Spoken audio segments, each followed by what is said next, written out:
Those who are familiar with psychedelics would have noticed the familiar patterns within the fractals displayed in the previous episodes. For those who are not familiar with psychedelics, let me preface this by saying that people will use labels to discriminate and misinform. Leading medical researchers are coming to the conclusion that marijuana, pot, grass, whatever you want to call it, is probably the most dangerous drug in the United States, and we haven't begun to find out all of the ill effects, but they are permanent ill effects. The term drug should not be applied to psychedelics for reasons you will see by the end of this video or perhaps by the end of this series. New findings suggest that it was the integration of psychedelics into the habitual diets that led to higher intelligence that we have now as a species. The fossil record shows that we humans are so easily caught in a specific routine that we do not change our habitual routines for a very long time. If you go into the human family tree,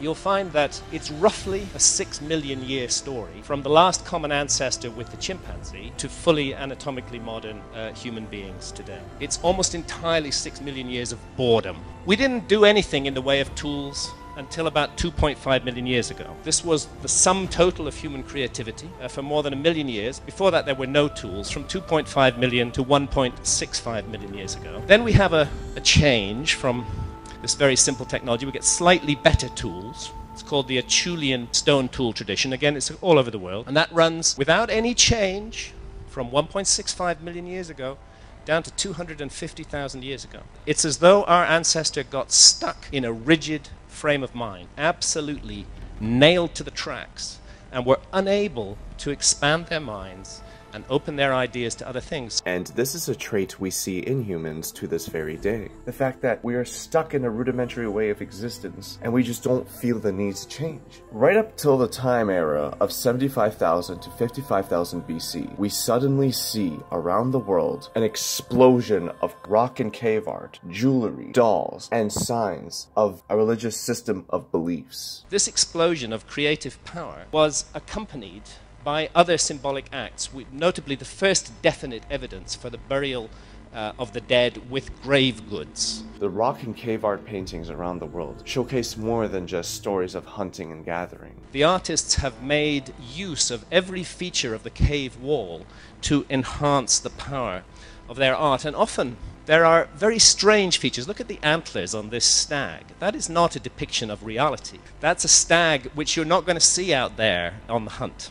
And then the handprints. And what I found, and other researchers have found, when you enter these caves, and particularly when you look at the handprints, you get a sudden eerie impression. It feels like somebody's got their hand on the other side of the wall, and you're seeing it. It's like the cave wall is a membrane that separates you from another world, from another realm. And that's really the powerful impression that comes through from visiting these caves. We see depictions of strange figures that are hybrids of different animals and men. Mainstream academia has accepted for about the last 20 years what is called the neuropsychological theory of cave art. The belief now, from an enormous amount of studies, is that what we are looking at is the work of ancient shamans who were depicting what they saw in their visions. And we can understand more about it by looking at shamans still working and creating art today. The one universal feature of all shamanism is the altered state of consciousness. The most widely used method by shamans around the world to get into altered states of consciousness is the use of hallucinogenic plants. The use of mushrooms, very ancient in Central America, was discovered by Gordon Wasson, the ethnobotanist, in the 1950s to still be going on amongst certain tribes in Mexico. And he published a big article in Life magazine, and it's only since then that the psychedelic properties of mushrooms have been rediscovered by the West, but they were certainly in use in ancient times. We see illustrations of these psychedelic mushrooms within the rock and cave art as well.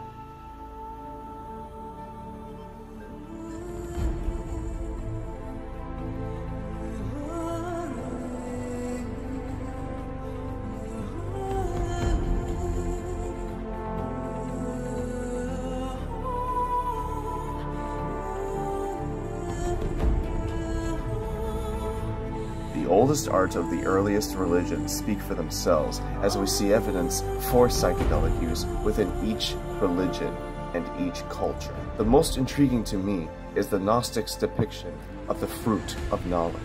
It is depicted as a very specific red-capped and white-spotted mushroom that is native to the region where that religion was founded.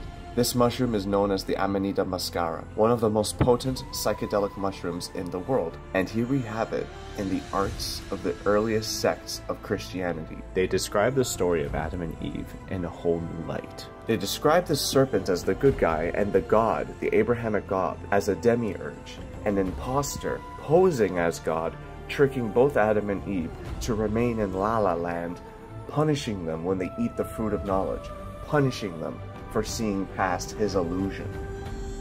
So if we go to Egypt, we will find hieroglyphs depicting various psychedelics, such as the Vacatula nilotica and the blue water lily, both of which are psychedelics. The Vacatula nilotica in particular contains DMT. Dimethyltryptamine is known to be the most powerful psychedelic in the world, yet our brains produce it every night when we are sleeping.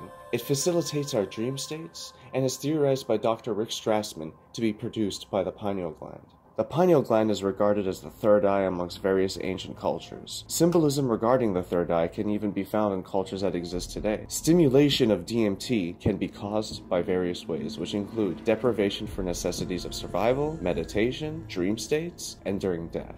An amazing subject that we will return to in later videos.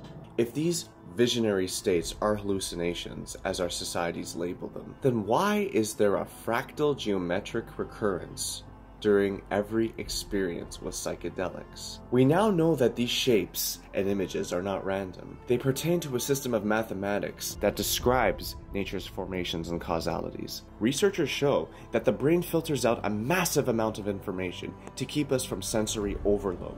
The brain quite literally acts as a transceiver of information. Perhaps psychedelics allow the brain to slightly widen its perceptual awareness, allowing much more information to flow in, allowing us humans to become visually aware of the surrounding fractal universe that we inhabit. It was this widening of awareness that allowed neurogenesis to take place, enabling our species with higher intelligence over generations of integration with these psychedelics. Our evolution shifted from a physical focus to a psychological focus. The relationship between our ancestors and fungi is showcased throughout the art in various cultures around the world, suggesting that all religions and mythical traditions stem from the integration of psychedelics in the ancient times. The shamanic tradition maintains in different tribes around the world who use their own method of stimulating psychedelic experiences to connect with the higher power or the higher dimensions.